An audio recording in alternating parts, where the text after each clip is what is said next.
So the 2025 Panigale V2 has been released and everybody's mad.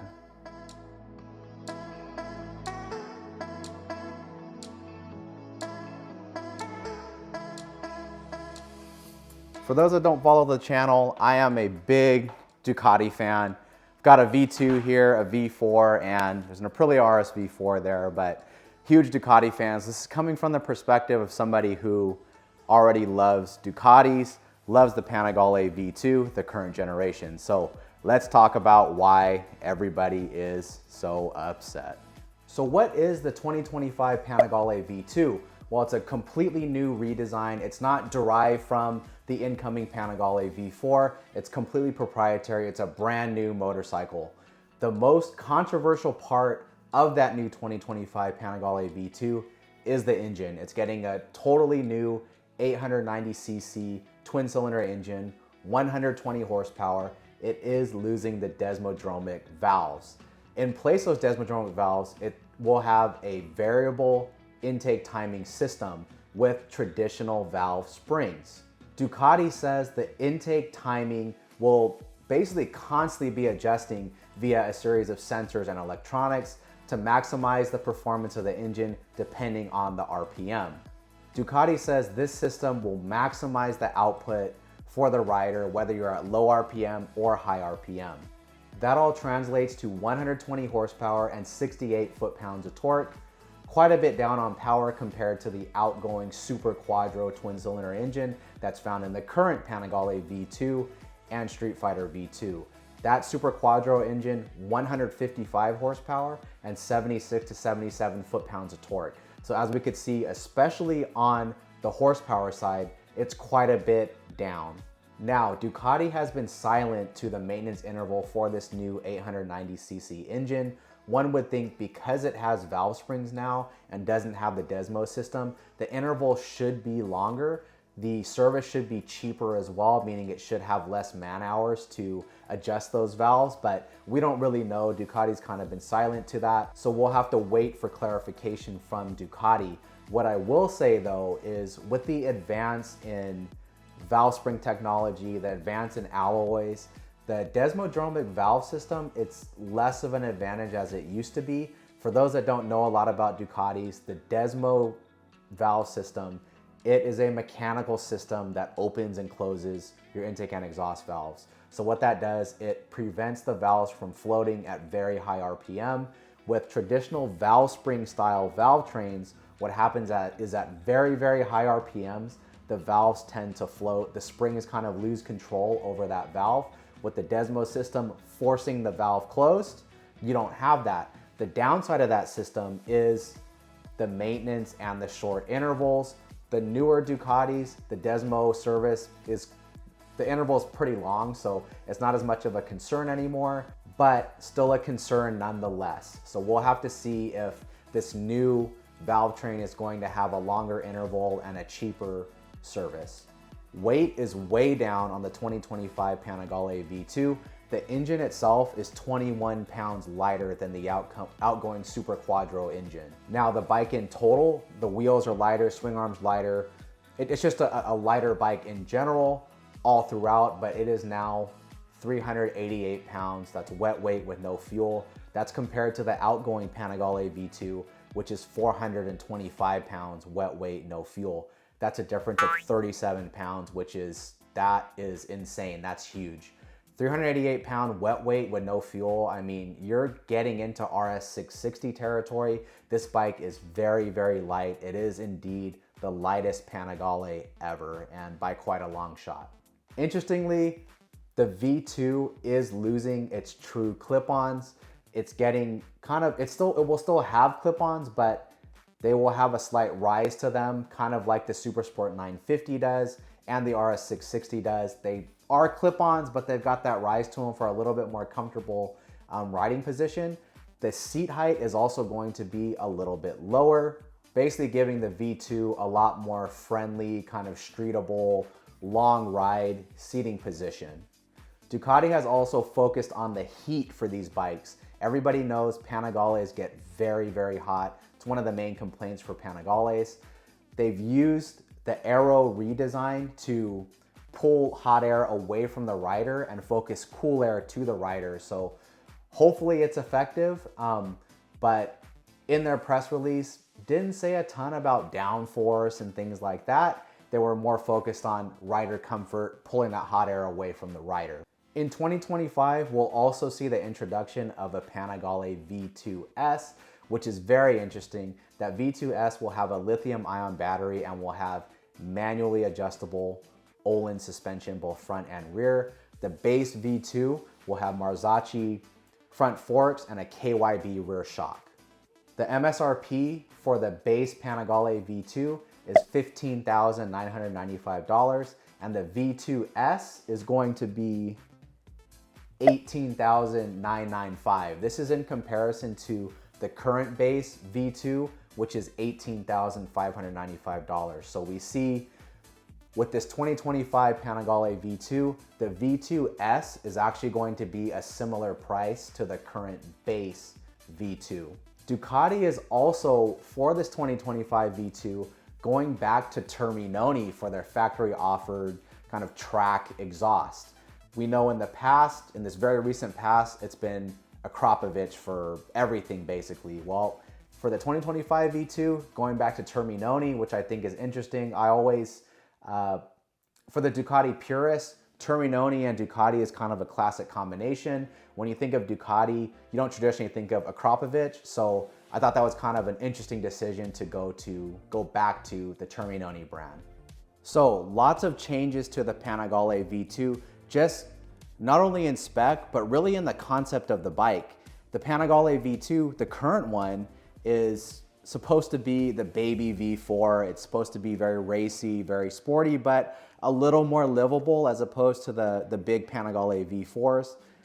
With this 2025 Panigale V2, we see a very, very notable shift to a more streetable platform. Even when you look at just the press release itself, when you look at the video that Ducati created to kind of introduce the bike to motorcycle fans, look at what they focused on. They focused on the torque of the motorcycle, the peg height, the seat height, the clip-on height, how the aero is going to pull the hot air away from the rider. Notice how there wasn't a lot of talk about RPM and downforce and kind of more track-focused elements of the bike. Everything that Ducati focused on was really for that street-biased rider. So whereas currently the line between Panigale V4 and Panigale V2 is kind of blurred. They have a lot of similarities. There's certainly some pretty stark differences too, but their philosophy of use is very similar. What we're seeing with this incoming group of Panigales is that philosophy of use is changing very much. You see a very defined line between the V2 and the V4. So is that a good thing or bad thing? I think it's good in certain ways. Ducati is trying to consolidate their engine line. Currently they have a Testastrada twin cylinder engine that's used in the Monster and the Multistrada. Then they have the Super Quadro, which is in the Street Fighter and the Panigale. So now they're consolidating that into one engine and basically gonna use it across the line there for anything that needs a twin cylinder engine. Probably not for the scramblers and stuff like that, but definitely Monster, Multistrada V2. So from a manufacturing standpoint, that makes sense. I think it's interesting that Ducati has gone with that variable intake timing system on the bigger engines, the very high performance engines. Maybe we won't see a Desmo joint valves anymore. You know, who knows? I think with the advances in valve spring technology, that's possible. That advantage that Desmo valves used to have, there still is an advantage there, but it's not as much as it used to be now that valve springs are much better, the alloys are much better. So there's kind of that.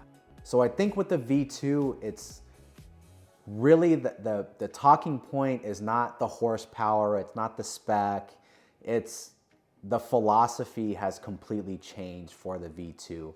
It really is becoming that more of a Supersport 950 than it is a Panigale V2.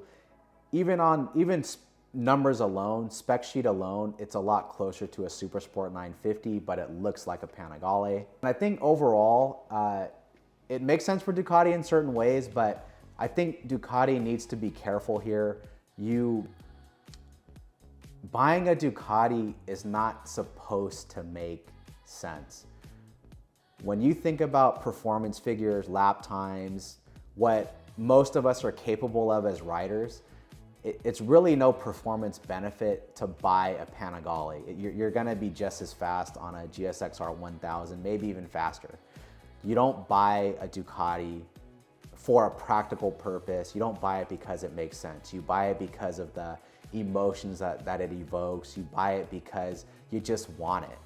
Now, Ducati has always done a great job at differentiating itself. When you look at their offerings with single side swing arms and complete carbon fiber motorcycles like the Superleggera, I mean, for most of us, it's out of our price range, but nobody else is offering completely carbon fiber motorcycles, carbon swing arm, wheels, fairing, everything's carbon fiber with the wild winglets. I mean, Ducati was really the first to put aero on a mainstream motorcycle, right? The Panigale V4. They've had some super cool liveries like the tricolor livery. I mean, just really iconic decisions that Ducati has made, which has really set themselves apart. When we look at the other sport bikes like CBR, GSX-R, the Ninja, there's some cool ones like the H2. Obviously that's very different. It's a supercharged leader bike, it's insane. But generally speaking, those kind of all blend together. They're kind of all grouped together. People who don't know anything about motorcycles, they see a Ninja, a CBR, and a GSX-R, they can't even tell them apart.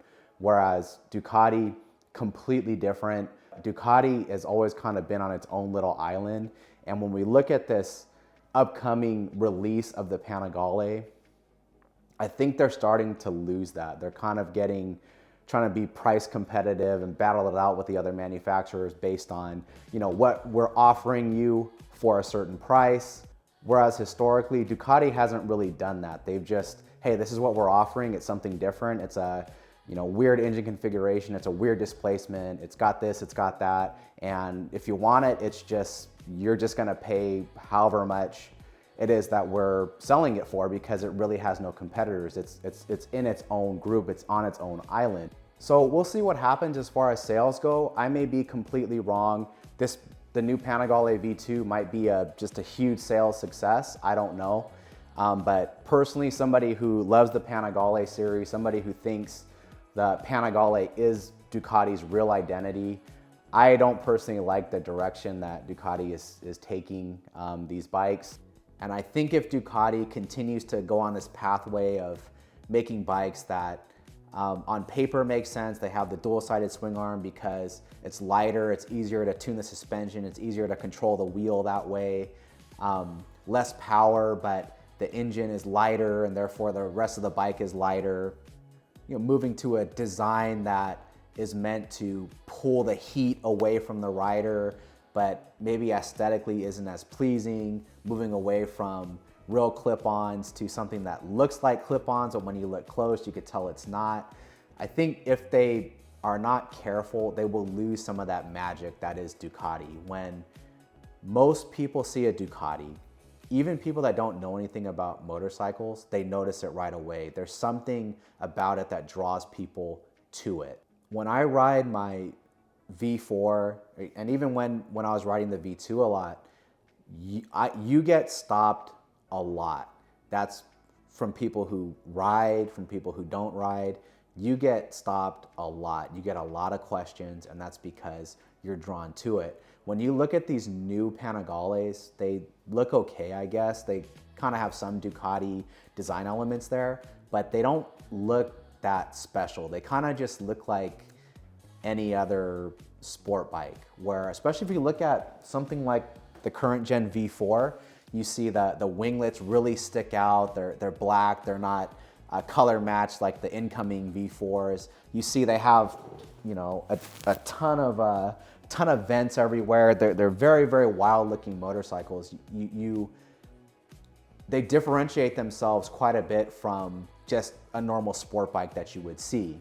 I don't think Ducati necessarily made a bad decision by kind of neutering this V2, kind of blending the Supersport 950 and V2 together. I don't necessarily think it was a bad decision, but I think Ducati does need to be careful that they don't lose their magic that is the Panigale. The Panigale is Ducati's identity. When you think of the Ducati name, you do not think of the Multistrada, which is their #1 selling motorcycle. You do not think of the Diablo, you just don't. Even the Street Fighter, you don't think about those bikes when you think of Ducati. When you hear the name Ducati, what comes to mind is a bright red sport bike. And what is that? That's the Panigale. That is Ducati's identity. Part of Ducati's identity is that single side swing arm. It is the wild legs. Some people would argue it's the dry clutch, which we've kind of lost a long time ago, other than some of the special models. It's the Desmo valves. There is something special about Ducatis, and you can see over time, we're kind of losing that for motorcycle designs that just make more sense. So that being said, we'll kind of see what happens here, guys. Just kind of wanted to give my take here from somebody who, owns both a V2 and V4. And we'll just see what happens. I mean, there's a lot of changes there, but I think, most notable is the actual philosophy of what the Panigale V2 is supposed to be. I think that's very, very interesting. I don't know if that's going to be the best decision for Ducati, but the sales numbers, we'll see when the sales numbers come in. So anyways, guys, I hope that video was interesting to you. If you haven't already, hit that like, hit that subscribe. A lot more content on the way. As always, appreciate the support. Until next time, we'll see you on the next one.